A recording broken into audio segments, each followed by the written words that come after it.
have stories of the dead coming back to life to tales of the night evil. So sit back, relax, and enjoy. The All-American Spookshow.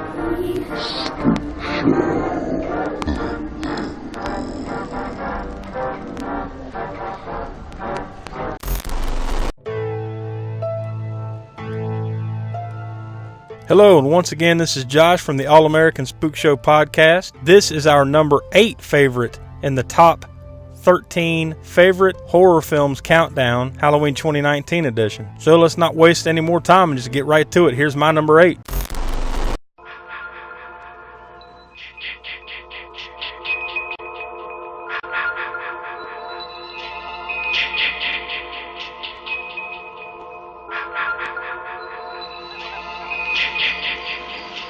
Hello? Who's that? Oh, hi. What are you doing out in this mess? 1, 2,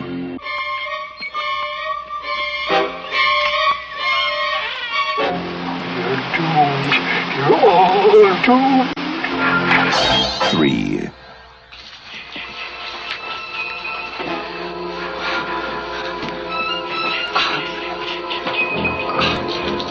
We weren't doing anything. We were just messing up. 4.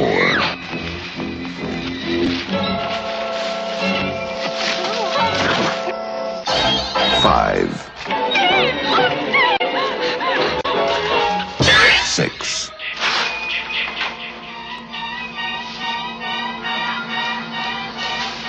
'Must be my imagination.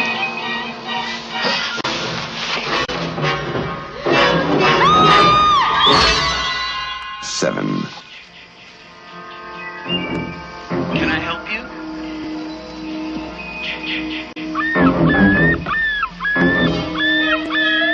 Hello? 8. 9.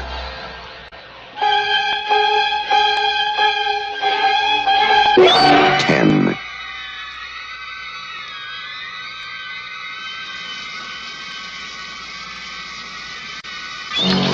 11.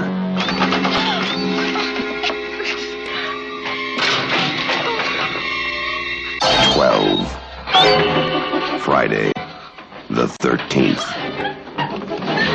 You may only see it once, but that will be enough.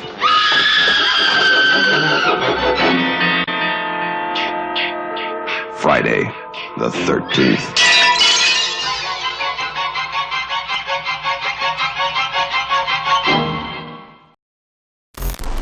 Well, my number 8 favorite movie on the countdown is the original Friday the 13th from 1980. This movie was directed by Sean Cunningham and written by Victor Miller. And apparently there's been a dispute over the last few years over, I guess, exactly who owns the rights to the Jason character. And that's why we haven't seen any new Friday the 13th or Jason movies here over the last decade or so. This one, though, is definitely probably my personal favorite in the entire franchise, just because it, you know, the twist ending. I mean, this is where it all started.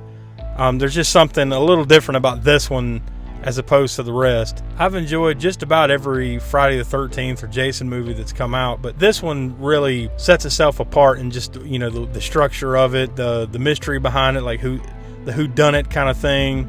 You know, that you don't really know what's going on, you know, until you get towards the end of the movie, which I won't spoil here. Even though we are a spoiler-filled podcast, I won't do it here. But yeah, if you haven't seen this, you definitely need to go check it out. It's a classic. You know, this is the one that really made Jason Voorhees the icon. I mean, this is where it all started. So, you know, if I'm going to rank them all, I got to put this, you know, as the best of the bunch. So that's why it lands here at number 8 in my countdown. Planet Earth, home to over 6 billion people. Today, our very existence is threatened by epidemics, climate change, and dwindling resources. But those are the least of our problems.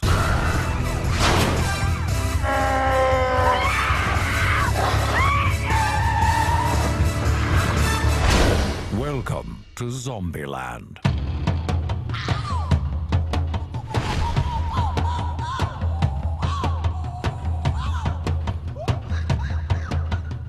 My mother always told me, someday you'll be good at something.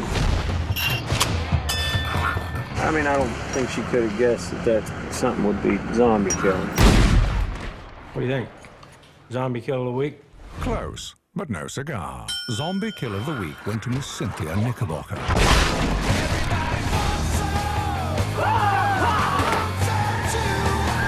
Gotta enjoy the little things.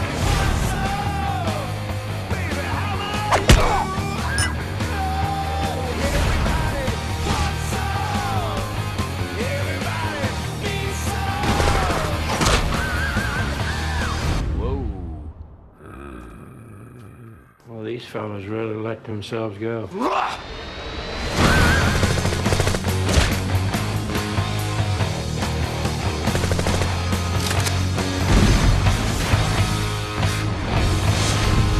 Zombieland. You guys want some Purell? Yes. Yeah.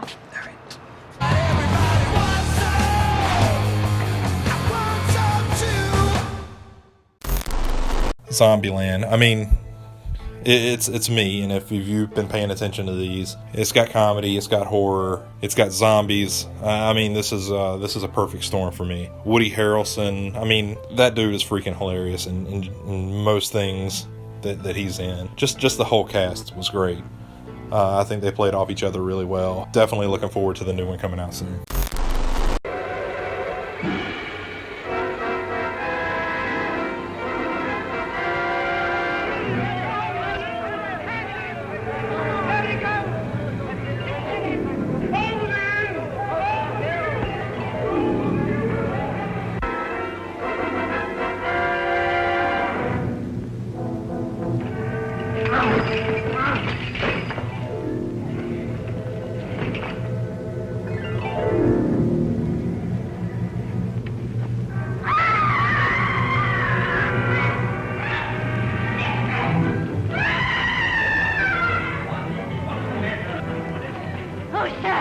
She's gone! The monster! He's got her!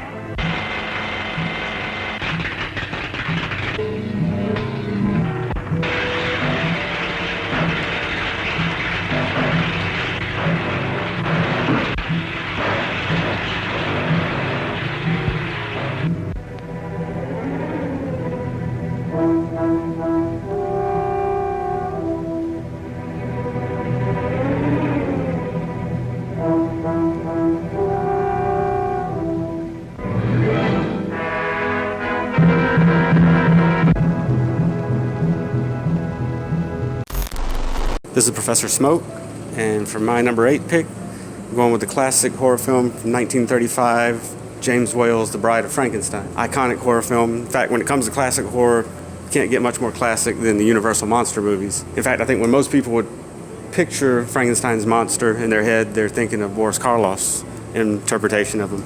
Just as when most people think of Dracula, they're usually picturing Bela Lugosi and his voice. This movie was this direct sequel to James Whale's previous movie Frankenstein, of course, from 1931, picking up exactly where that film left off at the end with the villagers trapping the monster in the windmill, burning the windmill down, thinking they killed the creature, but they didn't. And again, like I said, this one picks up right there. So, and my last number 9 pick from yesterday, if you remember, it was The Cabinet of Dr. Caligari, 1920 silent film from Germany, which I'd said was a textbook example of German Expressionism, and how that German Expressionism was a huge influence in America on horror movies in the 30s and 40s, as well as film noir. Well, this movie, Bride of Frankenstein, is a direct example of what I was talking about as far as that German Expressionism influencing American film. Bride of Frankenstein uses German Expressionism in a very atmospheric way in certain scenes, key scenes, set design, and lighting schemes that use that Expressionism.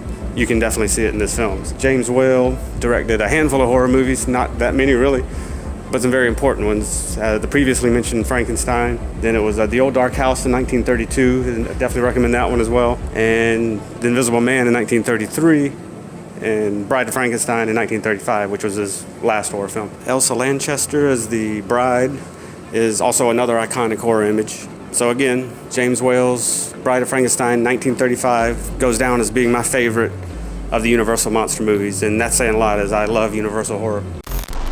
Well, I hope you enjoyed all three of our favorite number 8 movies on the countdown.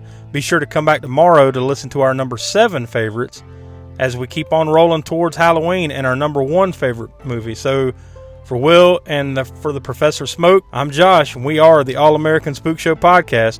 Thanks a lot.